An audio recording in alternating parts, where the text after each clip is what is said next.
So, welcome to 49 days of embodied spiritual practice. For today, it's Wednesday, and our focus is going to be on resilience, adaptability, and humor. And it's also the spring equinox. Uh, just as I give people a couple of minutes to enter into the meeting, I'm just going to share something about the equinox. In Chinese, we say 春分, which means the division of spring, because in the Chinese calendar, the equinoxes and solstices and the seasons, the seasons are set kind of in the middle. So for spring today, it's 36 days before today and 36 days after today. It is considered the season of spring, and then that's same for the equinox or winter solstice. So there's 36 days after the solstice, and then there's this space between the end of winter and the beginning of spring, which is actually considered to be the season of soil or earth.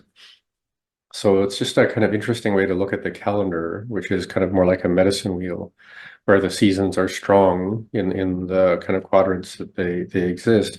And there's this sort of middle ground between them. And the reason I bring that up is that just like in the circle of the seasons, it's similar during the 24 hours of the day. It's similar in some ways in the way that we breathe. It's similar in a way, perhaps even just in the way a conversation can happen. So sometimes by being sensitive to the way nature moves, and how poignant it is to be in the middle of spring, uh, can give us a sense of what we're feeling into. And it's interesting in the West, we think of today as the first day of spring because it's at the time when we really feel that momentum of spring really picking up and changing the world around us. So it doesn't, I'm not suggesting one's right or wrong. It's just interesting to feel into them in both of those ways. So let's settle into our meditation practice. So just come into your alignment and posture. Open the spaces between your bones from the top of your head to the tip of your tailbone.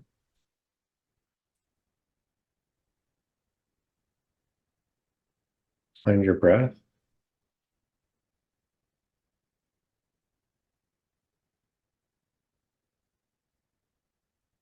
And then just for a moment, get a little taller by extending up through your spine. Like you're swimming. My teacher often said, swim up gravity like it's a stream. Don't hold it up like it's a heavy load.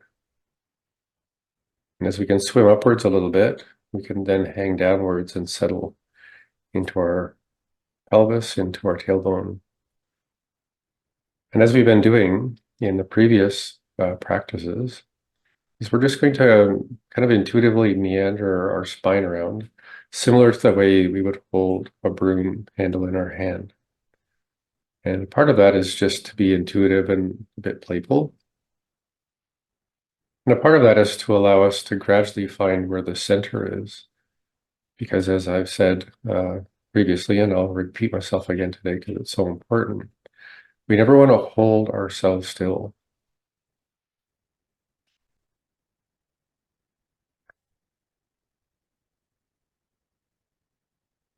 So let's just bring our awareness to the space around us. With your eyes open or closed, see if you can notice the shape of the room, where the walls are, the floor and ceiling, the windows, the furniture. And it's easy to see those things, but it's just something to feel into the space around you.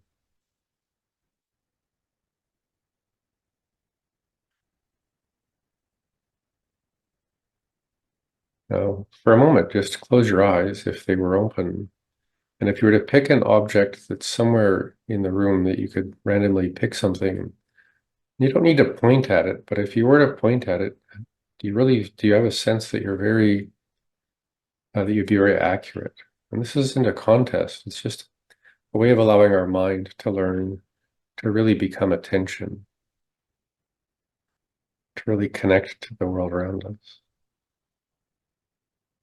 And if we turn that the other way and bring our awareness to the inside of our body, sometimes we refer to the body as a lodge, kind of like the a room you're in. And just take a moment and feel through the space of your body. You can think of your organs like the furniture and things like that. If you were to locate in your body anywhere that feels uncomfortable or tight, maybe a bit constrained or a bit collapsed, just notice that and maybe wiggle your spine, move around a little bit, and just see if you can adjust in a way, not to make that sensation go away, to make that sensation something you're choosing to interact with, to feel into a bit more.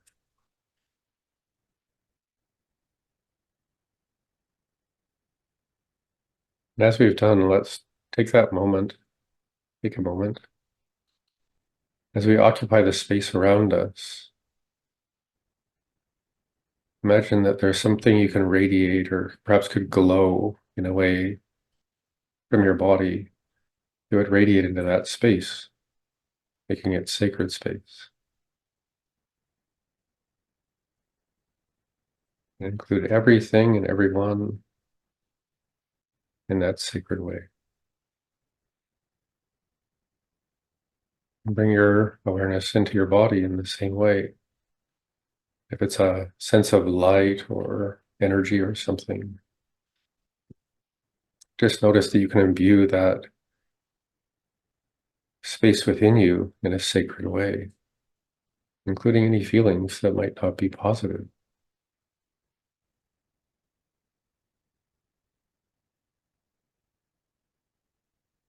Again, Wednesday is about resilience, adaptability, and humor. We're going to play with humor in a little while. But today, for the most part, we're going to focus on a sense of adaptability. Excuse me. And one of the more tangible ways I find to connect with adaptability is to imagine that, and this is a bit strange, but try it if you like, is to put a hand a few inches in front of your face, just so that you can't really see for a moment.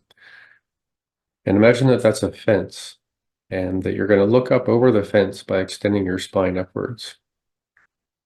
And then see if you can play with it in a way where you can peek over and maybe look at the screen and see what's happening. And then bring yourself back down and kind of behind the fence. And, maybe you can imagine yourself as a child, or maybe there's something going on in your neighbor's yard and you want to find out, but maybe you're a bit excited to find out, but maybe you're a bit nervous to find out. So we want to have that feeling that we're using our spine to move our eyes, our ears, our nose, and ourself in a way that allows us to interact with what's on the other side of that fence. It could be your best friend, it could be a birthday party, maybe it's Godzilla. Who knows? It's just to notice that our willingness to move our perception and ourself into places we don't know what's on the other side of the fence, but we're willing to find out, we're willing to investigate, we're willing to interact. That's what adaptability starts out as, is kind of a yes, and to move the way we perceive towards that yes. Now, the same experience reflects something that happens to people who are nervous, or for people who might be experiencing some trauma. And this is a similar experience, and you can just watch this or you can use your hands as well. But imagine for a moment that you're having one of those days, we probably all have one of those days, where for some reason you just have a sense or maybe a belief, or maybe it's possibly true, that something out there might actually be consequential or dangerous or stressful or difficult. And just like a submarine, for a moment, imagine that you're, extending your spine upwards, but not so much looking over a fence, but looking up with your periscope to see, can I find that thing that I'm worried about? Or can I find something to worry about? Because sometimes when we're just feeling worried, we want to find something specific to worry about. And notice the more hypervigilant you are, or the more worried you are, anxious you are, more triggered you are, the higher that periscope naturally wants to go. And it will go as far as your mind, can imagine. This happens to a lot of people. So Sometimes I think it's a helpful thing to do, especially when we're beginning a meditation practice, is to imitate our periscope going up. Go, okay, that's all the stuff that I typically worry about. That's all the stuff that happened in the past that I don't want to see happen again. So I got to keep an eye on it. The more I keep an eye on it, the more it feels like it's happening right now. So I'm not sure this periscope thing is really doing its job because it's supposed to protect me, and it seems to be just filling my mind with things to worry about, which is in a way kind of its job. So what if we could imagine through our spine by again moving our little broom handle around, finding that stillness, taking a deep breath, and deciding we're just going to lower that periscope because we're not really in danger right now. And although we may have experienced some danger in the past, in order to come into our embodied awareness, to come into our practice, we have to be able to lower that periscope.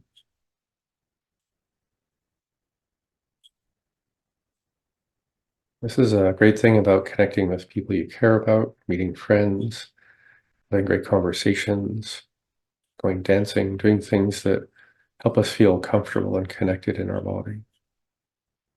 Is that periscope just goes down. And the periscope isn't bad. It can help us do many, many amazing things. It's just remembering that we want to be able to choose when it goes up, when it comes down. And by imitating that, just like imitating looking over the fence, and then settling back in to a nice comfortable place, not too alert, but very present, we can free ourselves from something that's actually happening deep in the back of the brain. It takes practice, but it really, really helps.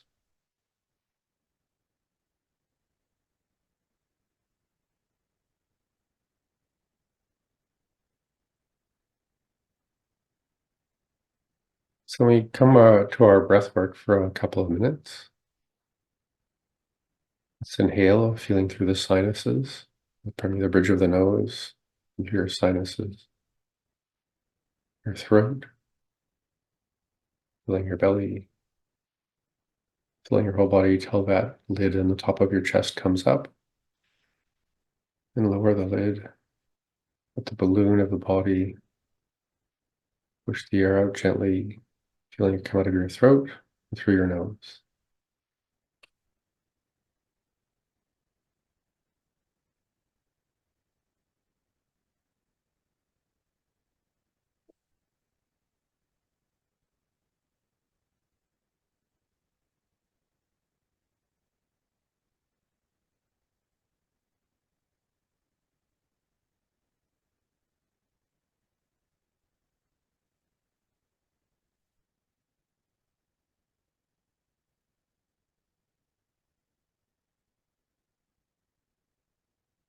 Feel your nose, sinuses, throat, belly, chest.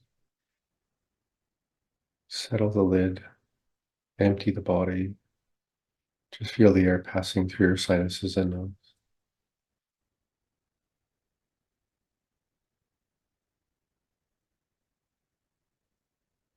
We've also played with this feeling where as we feel the breath, we imagine that our body is a well, and as it fills with breath, the well fills with water. And there's a little leaf floating on the water that floats up.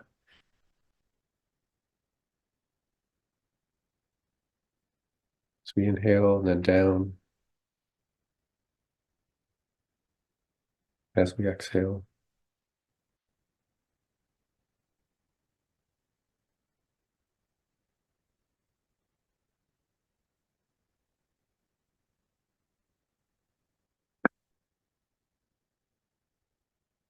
So as we're playing with this sense of coming into the body, coming into the breath, keeping our periscope down, it's sometimes also good to know what you might think of as a trick or a tool or I guess a hack or something fun like that. So that if we ever really need to calm down because we're really nervous or maybe feeling like we're getting close to a panic attack, there's this kind of breath called a physiological sigh. It's actually been proven to lower your blood pressure, slow down your heart, calm your nervous system. It just takes a couple of minutes. It has three parts. I'm just going to go through them step by step. So the first thing to do is to fill your belly like you're about to sing. La. So just to feel that feeling of just fill the belly and get ready to push the air through your voice. Ah, it's a pretty intuitive thing to do. Another thing we want to do is to be able to just naturally fill the body and then fill the chest up high like you're going to yawn. Oh. And since most of us just woke up, we're probably going to be yawning quite easily. And yawning is a really good thing to be able to do. So fill the belly like you're going to sing. Fill the chest like you're going to yawn. And then blow out really slow as if you're blowing on an ember.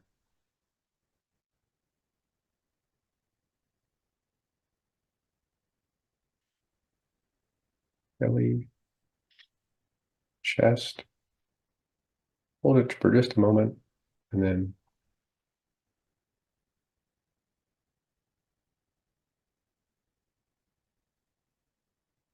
belly, chest, pause, then warm the ember.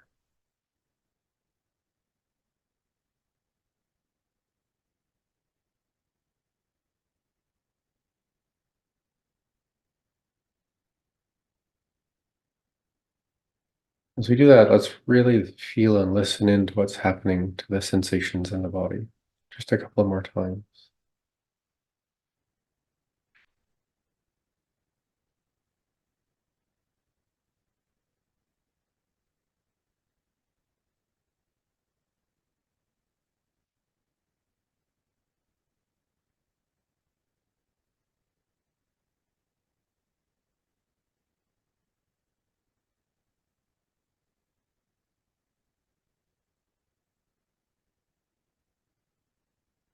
And just breathe normally for a moment and just notice with our listening, with our whole body and being, our attention.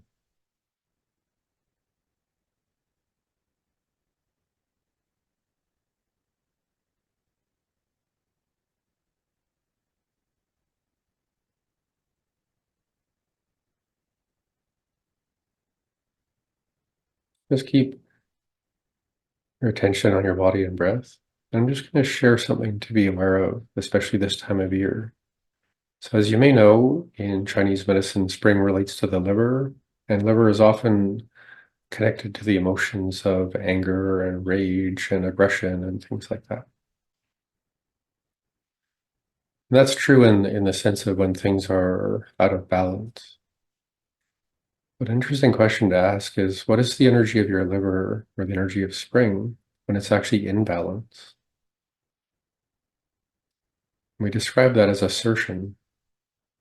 We want to go and start a project or write a song or anything we decide that we're willing to move towards. If we can stay in flow with our assertion, then it stays as assertion. But if we imagine a little piece of grass trying to grow up tall towards the sun, and there's some rocks or concrete in the way, we've all seen how little blades of grass can move an entire big block of a sidewalk out of its way. Now we could probably make a short movie about the emotional stages of that little blade of grass as it just wants to get to the sun and this concrete enemy is in my way. Or we can recognize that plants just grow through and around things by finding the spaces.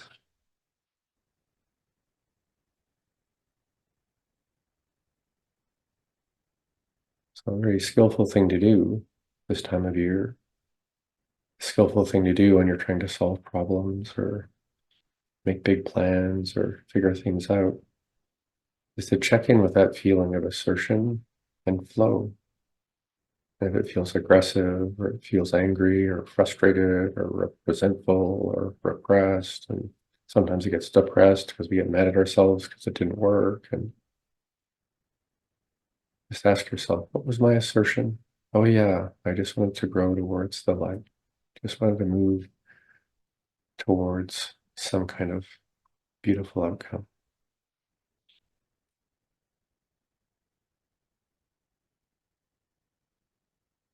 Okay, so just give me a moment to move a couple of things around, and then we're going to do our standing practice.